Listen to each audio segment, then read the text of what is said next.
What if I told you that you're not living one life, but two? One life is happening right now. The other is the life you keep promising yourself you'll start soon. You probably know someone like this. Someone who says they'll start going to the gym next week. Someone who swears they'll finally write that book when things slow down. Someone who plans to work on their dream project once life becomes less chaotic. Someone who says they'll learn a new skill next month. And if we're being honest, that someone might be you. Here's the strange part. You're not confused. You're not lost. You already know exactly what you should be doing. You've thought about it.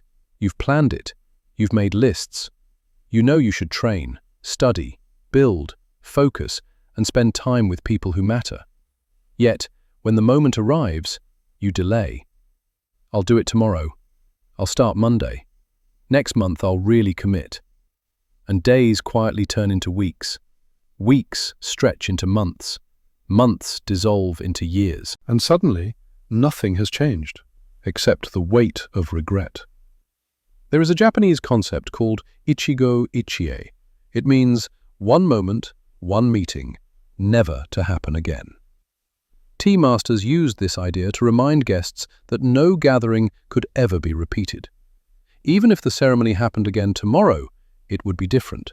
That moment would already be gone. Now apply this idea to your life. The workout you skipped today, you will never do that workout again. The study session you postponed, that time is permanently lost. The conversation you cut short because you were busy, that exact moment will never return. And yet, your brain convinces you every single day that tomorrow is guaranteed. Neuroscience tells us something unsettling. Every time you delay action, you strengthen the brain's habit of avoidance. You're not just procrastinating, you're training yourself to procrastinate. Today, I want to tell you a story. The story of a man named Dylan, someone intelligent, capable, and full of potential, who spent years trapped inside the illusion of, "I'll start tomorrow." Until one day, he realized something terrifying. Tomorrow is the most convincing lie we tell ourselves. But before we continue, subscribe to the channel, leave a like, and comment below one thing you've been postponing for months. Not your life plan, just one thing. A workout, a project, a conversation, something you know matters. I read the comments, and many of you are exactly where Dylan once was. This might be the moment that changes everything. Thank you for being here. Now, let's begin. Chapter 1. The Man Who Lived Later. Dylan was 29 years old and constantly breaking promises, mostly to himself. He wasn't unsuccessful, he wasn't lazy. People often said, "That guy has so much potential," and they were right. But Dylan lived in the future. He worked an office job he didn't enjoy, telling himself it was temporary, just until his real project took off. That project? A finance app idea he'd had for 3 years. The idea was solid, the research was done, the designs were sketched. The code? Zero, because he was always going to really start this weekend. He also wanted to lose weight. He weighed 95 kilos and aimed for 75. He'd paid for a gym membership for 8 months. He'd gone 4 times, because next Monday he was going to be serious. He wanted to learn Japanese, bought the course, downloaded the apps, finished lesson 1, then stopped, waiting for life to calm down. And there was more. Dylan had been in a relationship for 4 years with a woman named Jessica. She was patient, supportive, loyal, but exhausted, because Dylan was physically present, yet mentally absent. At dinner, he scrolled.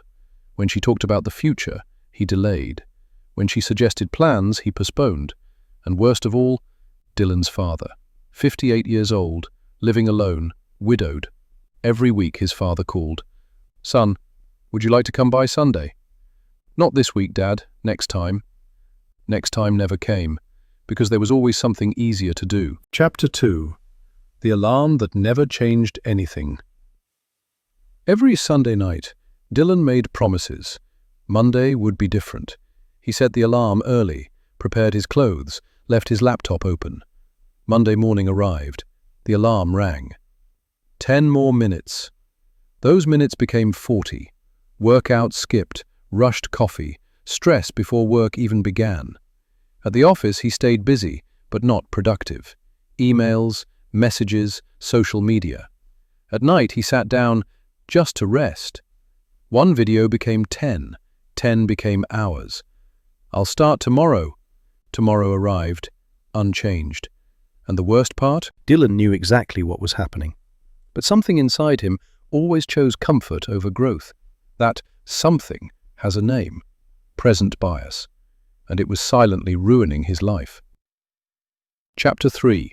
The conversation that broke the illusion. Friday night, Dylan on the couch, Netflix playing, chips in hand. Jessica walked in, looked at him, and sighed. That sigh said everything. "We need to talk." She didn't sit beside him. That alone felt different. "You used to be alive," she said. "You had fire, vision. But 4 years later, nothing has moved. Same job, same weight, same promises. You don't postpone tasks," she said quietly. "You postpone life." Silence. "I don't want to date someday anymore." Dylan felt something crack. For the first time, he truly looked at himself. 29 years old and drifting. Chapter 4. The meeting with the sensei. The next day, Dylan reached out to someone he hadn't spoken to in years, Kenji Nakamura, a former mentor, 68 years old, calm, grounded. They met for tea. Dylan unloaded everything. When he finished, Kenji asked one question. "Do you know what to do?" "Yes." "Then why don't you?" Silence. Kenji smiled gently. "Because you believe time is unlimited." He explained Ichigo Ichie. Every moment happens once. When you delay action, you're not postponing tasks, you're burying moments, and moments never return. "But you still have today," Kenji said. "What will you do with it?" Chapter 5. Why your brain resists action. Kenji explained the brain. The limbic system, seeking comfort. The prefrontal cortex, planning long-term. Comfort almost always wins. Willpower fails. The solution isn't force, it's reprogramming. And that happens through repetition. Not big actions, tiny ones. One line of code, one push-up, one word. So small, the brain doesn't resist. Chapter 6. The 2-minute rule. Kenji wrote on a napkin, 2 minutes. Don't finish, just start. Open the file. Put on the shoes.